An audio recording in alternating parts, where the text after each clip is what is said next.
Hello दोस्तों, जैसा कि थंबनेल में आपको नज़र आ गया होगा, अपन बात करेंगे एलपी टेक्नीशियन की आने वाली वैकेंसी के बारे में। सबसे पहले तो मैं आपको बता दूं कि मैं कौन हूं और मैं एलपी टेक्नीशियन के बारे में बात क्यों कर रहा हूं और मुझे क्या आइडिया है कि एलपी टेक्नीशियन की वैकेंसी आने वाली है। दोस्तों, मेरा नाम हेमंत कुमार है और मैं भारतीय रेल में 3 साल से सेवाएं दे रहा हूँ टेक्नीशियन के पद पर। ठीक है, 3 बार खुद सेलेक्टेड हूँ और रेलवे बोर्ड से जुड़ा हुआ हूँ, इसलिए आंतरिक रूप से थोड़ी बहुत खबर मिल जाती है कि वैकेंसी कब आने वाली है और कितनी पोस्ट लगभग आने वाली है। एग्जैक्ट आइडिया ना तो बताया जाता है और ना ही बता सकते हैं। ठीक है, तो दोस्तों अपन बात करेंगे कि एलपी टेक्नीशियन की वैकेंसी क्या है, क्या इसमें क्वालिफिकेशन है, कब वैकेंसी आने वाली है और कितनी पोस्ट आने वाली है। ठीक है दोस्तों, सबसे पहले अपन बात करते हैं कि कब वैकेंसी आने वाली है। एक बात ध्यान देना मेरे प्यारे दोस्तों, मैं काफ़ी लंबे टाइम से ये चीज़ देख रहा हूँ कि आज के लगभग 8-10 महीने पहले, यानी कि ग्रुप डी का एग्ज़ाम जब चल रहा था और एनटीपीसी का जब फाइनल एग्ज़ाम चल रहा था, तभी से काफ़ी लोग, काफ़ी यूट्यूबर्स, काफ़ी टीचर्स ये बता रहे थे कि वैकेंसी आने वाली है 1-आध महीने में, 2 महीने में या फिर 3 महीने में। मैं उस टाइम कुछ भी नहीं बोला। मैंने पुराना वीडियो 2 दिन पहले अपलोड किया है, पुराना वीडियो है वो। उसमें भी मैंने दोस्तों यही कहा था कि एलपी टेक्नीशियन की वैकेंसी 2023 के मिड तक ही आएगी, उससे पहले पॉसिबिलिटी नहीं है। ये मैंने सटीक कहा था। 6 मिनट का वीडियो है, डिस्क्रिप्शन में लिंक डाल दूंगा, आप जाके वो वीडियो देख सकते हो कि मैंने क्या कहा था और अब क्या हो रहा है। ठीक है, अब बात करते हैं कि अब वैकेंसी का क्या पोजीशन है, क्या सीन है। तो सबसे पहले जो यूट्यूबर्स, जो टीचर्स बता रहे थे, अगर उनके हिसाब से वैकेंसी आती तो दोस्तों अब तक तो उसका एग्जाम भी हो चुका होता। तो ना तो कोई एग्जाम हुआ है, ना कोई नोटिफिकेशन आया है। अब बात करता हूं अपने पर्सनल बात, यानी कि कब वैकेंसी आएगी। तो दोस्तों, वैकेंसी आने की बात करें तो आपको जून से पहले, मैं कह रहा हूं जून से पहले या मई जून में आपको 100% वैकेंसी का नोटिफिकेशन मिल जाएगा, जिसमें आपको 2 वैकेंसियां मिलेगी। एक तो मिलेगी दोस्तों एलपी टेक्नीशियन की, एक तो एलपी की और दूसरी किसकी, टेक्नीशियन की।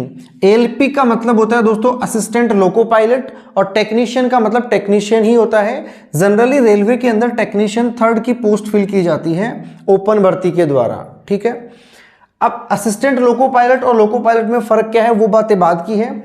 असिस्टेंट लोको पायलट ही प्रमोट होकर के क्या बन जाते हैं, लोको पायलट बन जाते हैं। तो अपन सीधी सिंपली टॉपिक की बात करें कि जून तक आपको वैकेंसी मिल जाएगी ये वाली। जून के बाद में, यानी कि एलपी टेक्नीशियन की वैकेंसी आने के बाद में दोस्तों आपके पास वैकेंसी किसकी आएगी, आपके पास वैकेंसी आएगी पहले आएगी जेई की। लगभग कितनी पोस्ट आएगी उसकी भी बात कर लेते हैं दोस्तों। एलपी टेक्नीशियन की मिला करके, मैं कह रहा हूं एएलपी और टेक्नीशियन की मिला करके अगर पोस्ट की बात करें, लगभग 60,000 से 70,000 के आसपास पोस्ट मिलेगी आपको एलपी और टेक्नीशियन की। और जेई की लगभग दोस्तों मैं बता रहा हूं 15,000 के आसपास पोस्ट मिलेगी आपको।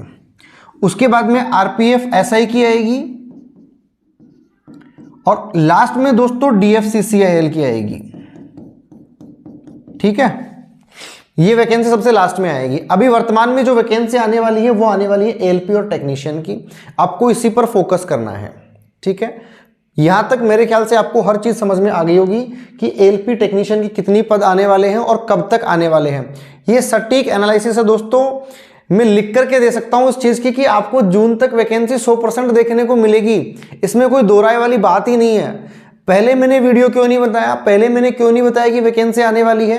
रीजन था कि अंदर शांति थी दोस्तों, डिपार्टमेंट में शांति थी, रेलवे बोर्ड में शांति थी। अब खलबली मची हुई है रेलवे बोर्ड के अंदर भी और डिपार्टमेंट्स के अंदर भी। तो इन दोनों की वैकेंसी श्योर है कि आएगी ही आएगी। अभी आपने कुछ दिनों पहले देखा होगा कि एनडब्ल्यूआर नॉर्थ वेस्टर्न रेलवे जो जयपुर है, इसमें एएलपी की लगभग 268 पोस्ट निकली है डिपार्टमेंट की, जीडीसी की। उससे पहले डब्ल्यूसीआर के अंदर एनटीपीसी वाले पद भरे जा चुके हैं, लगभग कितने 68 पद थे। उसके अलावा और भी जो डिपार्टमेंट है लगभग सभी के अंदर जीडीसी या फिर एलडीसी कोटे से भर्तियां हो रही है। अब ये जीडीसी एलडीसी क्या होती है दोस्तों, जब भी कोई ओपन भर्ती आती है, ओपन भर्ती आने से पहले दोस्तों डिपार्टमेंट की ही वैकेंसी उसको फिल की जाती है। मान लो जैसे कहीं पर आपको 100 पोस्ट मिलने वाली है ओपन भर्ती के अंदर, उसमें से लगभग 35% पोस्ट जो है ना वो डिपार्टमेंट में प्रमोट करके एग्जाम के द्वारा भर ली जाती है। तो वो सारी प्रक्रिया चल रही है और तेजी से चल रही है, इसका मतलब कि वैकेंसी ओपन वाली आने वाली है। अब बात करते हैं एलपी टेक्नीशियन में क्या सीन है और क्या सीन नहीं है। सबसे पहले बात करते हैं एलपी और टेक्नीशियन की। दोस्तों आपके पास क्वालिफिकेशन क्या होनी चाहिए, अगर अपन बात करें किसकी, क्वालिफिकेशन की, तो क्वालिफिकेशन क्या चाहिए दोस्तों, आप अगर एलपी में जाना चाहते हो तो एलपी में सबसे पहली कंडीशन क्या है दोस्तों, आपको 10th के साथ में आईटीआई हो सकती है, तो आप जा सकते हो किसके अंदर, एलपी में। आपके पास 10th के साथ अगर बीटेक है तो आप जा सकते हो एलपी के अंदर। आपके पास 10th के साथ में अगर डिप्लोमा है तो आप जा सकते हो किसके अंदर, एलपी में। अब बात करते हैं टेक्नीशियन की दोस्तों। अगर आपके पास 10th के साथ आईटीआई है तो आप जा सकते हो टेक्नीशियन में। अगर 10th है और आपके पास 12th में क्या है दोस्तों, 12th में है पीसीएम, फिजिक्स केमिस्ट्री और मैथ्स, तो केवल कुछ पदों पर आप जा सकते हो टेक्नीशियन में, जैसे कि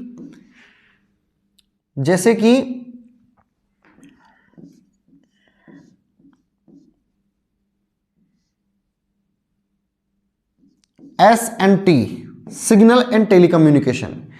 ये पोस्ट 12th पीसीएम वालों के लिए होती है। अब आईटीआई वाले दोस्तों एलपी में जा सकते हैं, आईटीआई वाले टेक्नीशियन के अंदर भी जा सकते हैं, लेकिन आपको अगर एलपी बनना है तो केवल 12th वाले बच्चे एलपी नहीं बन सकते, उनको टेक्नीशियन में ही जाना पड़ेगा। और ध्यान रखना दोस्तों, इस SNT वाली जो पोस्ट है यानी कि 12th वाली जो पोस्ट है उसकी कट ऑफ हमेशा ही हाई जाती है, क्योंकि कट ऑफ हाई जाने का रीजन क्या है, बच्चों की संख्या ज्यादा होती है, 12वीं पास नए नए बच्चे आते हैं तो उनकी संख्या थोड़ी सी क्या होती है, ज्यादा होती है। दूसरी बात क्या होती है दोस्तों, एलपी में आपको आंखों का बहुत स्पेशल ध्यान रखा जाता है। आपकी आईज जो है ना वो 6/6 होनी चाहिए, ये मेन कैटेगरी है मेडिकल की। अगर आपकी आईज 6/6 है तो आप एलपी ज्वाइन कर सकते हो, अगर आपकी आईज 6/6 नहीं है तो आप टेक्नीशियन ज्वाइन कर सकते हो। टेक्नीशियन में मेडिकल कैटेगरी डिवाइड हो गई है अलग अलग, A1, A2, B1, B2, C1, C2 इस प्रकार से, है ना। तो अगर आपके चश्मा लगा हुआ है तो आप किसी भी कंडीशन में एलपी में नहीं जा सकते हो, आप केवल किस में जा सकते हो दोस्तों, आप जा सकते हो ओनली और ओनली टेक्नीशियन के अंदर। अब दोस्तों आगे बात करते हैं, ज्यादा लंबा नहीं खींचूंगा वीडियो को, सीधा शॉर्ट और सटीक बातें करते हैं। आगे बात करते हैं एज की। दोस्तों जनरली जो एज होती है ना, एलपी टेक्नीशियन में एज का बहुत बड़ा रोल है। जनरली होती है 18 से 30 साल की एज। इसमें आपको दोस्तों अगर आप ओबीसी में हो तो आपको 3 साल की छूट मिल जाती है, अगर आप SC ST में हो तो आपको 5 साल की छूट मिल जाती है, ठीक है। ये बात हो गई एज की। एज के बाद में बात करते हैं, एक बात और ध्यान रखना दोस्तों, अगर आप रनिंग डिप्लोमा या फिर रनिंग डिग्री कर रहे हो या फिर रनिंग सर्टिफिकेट कोर्स कर रहे हो, यानी कि अगर आप ITI कर रहे हो और करते समय अगर आपके पास नोटिफिकेशन आ गया तो आप किसी भी कंडीशन में उस वैकेंसी के लिए एलिजिबल नहीं होंगे। यानी कि अगर आपका रिजल्ट नहीं आया है नोटिफिकेशन तक तो आप उस वैकेंसी में फॉर्म फिल नहीं कर पाओगे। कुछ बच्चे कहते हैं कि सर हम तो है ना अभी वर्तमान में हमारी ITI चल रही है तो आप ना क्या हम फॉर्म भर सकते हैं, तो ऐसा कभी नहीं हो सकता कि अगर आपकी वैकेंसी आ गई और आपकी ITI चल रही है तो आपने फॉर्म भर दिया हो, ठीक है। अब बात करते हैं इसके बाद में किस चीज की, कि एग्जाम कैसे होगा। एग्जाम कैसे होगा, एग्जाम दोस्तों जनरली इसका 2 चरणों के अंदर होता है। एलपी टेक्नीशियन का एग्जाम जो होता है ना दोस्तों वो 2 चरणों के अंदर एग्जाम होता है। 2 चरणों का मतलब होता है, इसमें एक तो होता है CBT 1 और एक होता है CBT 2। CBT 1, पहले अपन CBT 1 की बात करते हैं। CBT यानी कंप्यूटर बेस्ड टेस्ट। अक्षता कौन सा टेस्ट, कंप्यूटर बेस्ड टेस्ट। अब सीबीटी बेटी पानी लेकर के आइए मेरे लिए, है ना। चलो पहले पानी पी लूँ मैं, फिर बात करते हैं आगे, है ना। गुड, हाय बोल दो सबको। फेस तो आया नहीं तुम्हारा।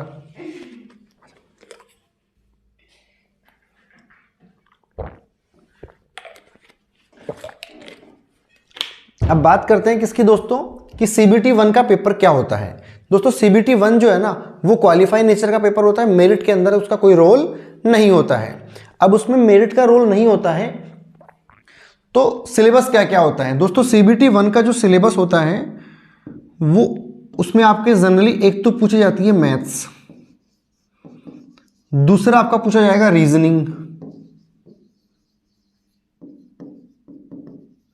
और तीसरा आपका पूछा क्या जाएगा जनरल स्टडीज, और चौथा क्या पूछा जाएगा आपका करंट अफेयर्स। ठीक है, या आप जनरल साइंस कर लो, है ना। यहां पूछा जाएगा आपको साइंस और यहां पूछा जाएगा आपको करंट अफेयर्स। दोस्तों मैथ्स जो होती है ना वो होती है 20 नंबर की, ठीक है। 25 नंबर की आपकी रीजनिंग होती है और 20 नंबर की आपकी साइंस होती है, 10 नंबर का आपका करंट अफेयर्स होता है। कुछ जगह आपको ये मिल जाएगा दोस्तों कि साइंस 25 नंबर की, रीजनिंग 20 नंबर की। ये एग्जैक्ट आपको पता चलेगा जब वैकेंसी आ जाएगी, लेकिन रेशियो लगभग आपके पास यही रहेगा, मैथ्स, रीजनिंग और साइंस। करंट अफेयर्स का बहुत कम रेशियो रहता है। अब आपको ये कैसे पढ़ना है, कहां से पढ़ना है दोस्तों, मैथ्स के वीडियो में कंटिन्यू ला रहा हूं और लाता रहूंगा। साइंस के वीडियो भी मैंने कुछ ला रखे हैं और कंटिन्यू आगे लेकर के आऊंगा।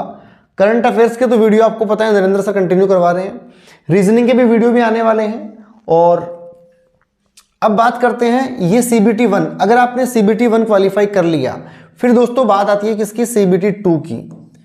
अब ये सीबीटी 2 क्या है, इसमें दोस्तों दो पार्ट होते हैं, पार्ट ए और पार्ट बी। पार्ट ए में क्या होता है दोस्तों और पार्ट बी में क्या होता है। पार्ट ए जो होता है ना दोस्तों उसमें वही मैथ्स, रीजनिंग, साइंस और करंट अफेयर्स पूछा जाता है। मैथ्स आएगी, रीजनिंग आएगी, साइंस आएगी, साइंस प्लस जीएस आ जाती है, या जिसको आप ईडी बोल सकते हो, इंजीनियरिंग ड्राइंग प्लस साइंस और करंट अफेयर्स। ठीक है, कितने कितने मार्क्स की पूछी जाती है, मैथ्स 25 नंबर की, रीजनिंग लगभग 25 नंबर की। दोस्तों इंजीनियरिंग ड्राइंग और जनरल साइंस जो है ना वो कुल मिलाकर के 40 नंबर की पूछी जाती है। तो 50 और 40 90 और 10 नंबर का आपको करंट अफेयर्स पूछा जाता है, यानी कि 100 नंबर का पेपर आपका होता है। 90 मिनट का आपको टाइम मिलता है। कितने मिनट का, 90 मिनट का। पार्ट बी में क्या होता है दोस्तों, पार्ट बी बहुत ज्यादा इंपॉर्टेंट है। और पार्ट बी इंपॉर्टेंट क्यों है, पार्ट बी दोस्तों जैसे पार्ट सीबीटी 1 जो था ना दोस्तों ये क्वालिफाई नेचर का था, ठीक है। सीबीटी 2 में क्या होता है, पार्ट ए और पार्ट बी ये दोनों पेपर आपको आपके एक ही साथ होते हैं, यानी कि उसी टाइम के अंदर 90 मिनट के अंदर आपको पहले पार्ट ए दे दिया जाएगा, फिर एक्स्ट्रा टाइम आपको और मिलेगा, वो किसका मिलेगा, आपको पार्ट बी का मिलेगा। अब पार्ट बी में क्या होता है दोस्तों, आपको पूछा जाता है क्या, आपको आपका सब्जेक्ट पूछा जाता है, ओनली क्वालिफाई नेचर का होता है, और आपके ट्रेड से क्वेश्चन पूछे जाते हैं। किससे, ट्रेड से। अगर आप इलेक्ट्रिशियन ट्रेड से हो तो आपको इलेक्ट्रिशियंस के कुछ क्वेश्चन पूछे जाएंगे, अगर आप फिटर से हो तो फिटर के क्वेश्चन आपको पूछे जाएंगे। यहां लिख देता हूं, ठीक है, अब सही है। तो अगर आप जो भी आपकी ट्रेड है उस ट्रेड से आपके क्वेश्चन पूछे जाते हैं पार्ट बी के अंदर। दोस्तों पार्ट बी जो है ना उसमें कंडीशन क्या है, 75 मार्क्स के क्वेश्चन पूछे जाते हैं और आपको इसमें 35% मार्क्स लाना नेसेसरी होता है।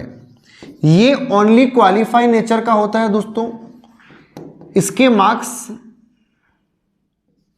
आपके मेरिट लिस्ट में ऐड नहीं होते, आपके मार्क्स केवल यहीं से ऐड होंगे, ठीक है। मतलब कि अगर आप टेक्नीशियन में जा रहे हो तो आपका सब कुछ ये डिसाइड करेगा, लेकिन कंडीशन क्या है, ये जो ट्रेड वाले क्वेश्चन है दोस्तों ये क्वालिफाई नहीं होगा। अगर आप इसके अंदर 100 में से 100 नंबर लेकर के आ रहे हो और आपके ट्रेड में आप फेल हो जाते हो तो दोस्तों आप वैकेंसी से बाहर हो जाओगे, आप वैकेंसी के लिए एलिजिबल नहीं रह पाओगे। इसलिए ट्रेड का भी विशेष ध्यान रखना है। ये दो बातें हो गई ट्रेड की और किसकी, CBT 1 और CBT 2 की बातें अपन ने कर ली। अब बात करते हैं ALP की। दोस्तों ALP वाले भी CBT 1 देंगे, फिर CBT 2 देंगे। जब वो CBT 2 पास कर जाएंगे तो उनका एक और टेस्ट होता है जिसको बोलते हैं साइको टेस्ट।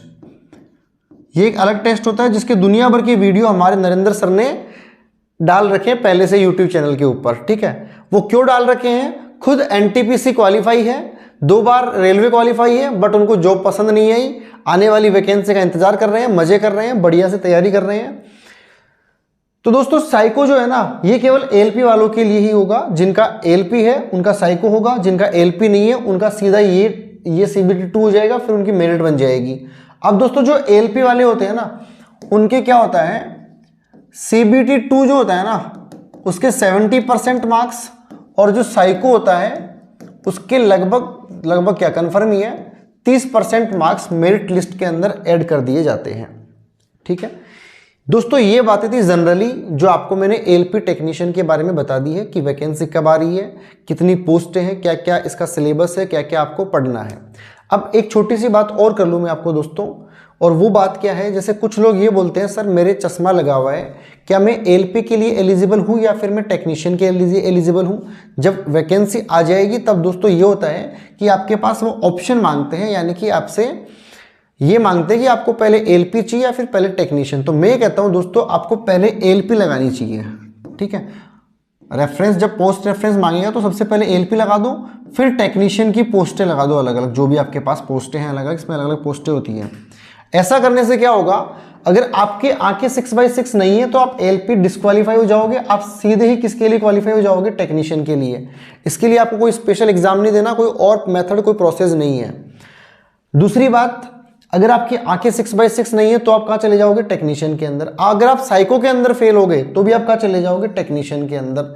लेकिन अगर मान लो आपने रेफरेंस में पहले टेक्नीशियन डाल दिया और उसके बाद में क्या डाल दिया, ALP डाल दिया, तो इसमें क्या होगा दोस्तों कि आपका अगर साइको हो भी गया, आपने टॉप भी कर लिया ALP वाली लिस्ट को, तो भी आपको मिलना तो टेक्नीशियन ही है।